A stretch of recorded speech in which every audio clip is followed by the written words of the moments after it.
ব্লগে সবাইকে অনেক ওয়েলকাম। তো মা দিকে হচ্ছে ফ্রাইড রাইস, কারণ আজকে আমার দাদার বার্থডে।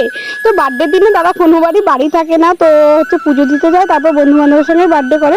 তো এবছর বৃষ্টির কারণে ও যেতে পারিনি, তাই ভাবলাম বাড়িতেও একটু ছোট্ট করে বার্থডে সেলিব্রেশন করি। তো তার জন্যই এই অ্যারেঞ্জমেন্ট, রান্নাবান্না হচ্ছে এখানে আলুর তরকারি। আর যেহেতু আজকে না বৃহস্পতিবার, আমাদের বাড়িতে মাংস খায় না বৃহস্পতিবার, মাছটা চলে, কিন্তু বৃষ্টির জন্য সেভাবে মাছও আসেনি। তো কেকটাও আমি অর্ডার দিয়ে এনেছি। তো এখন হচ্ছে কেক কাটছে, আর হচ্ছে বাড়িতে যেভাবে হয় না, ও প্রচুর লজ্জা পাচ্ছিল, ও হচ্ছে ভিডিও করতে বারণ করছিল, তবুও তাও একটুখানি ভিডিওটা তোমাদের সঙ্গে শেয়ার করে নিলাম। তো চলো এবার বলি, তোমার হচ্ছে মেনুতে কি কি ছিল। ছিল ফ্রাইড রাইস, 5 রকমের ভাজা, স্যালাড, আলুর তরকারি, চিলি পনির, আর হচ্ছে ফিশ ফ্রাই আর চাটনি।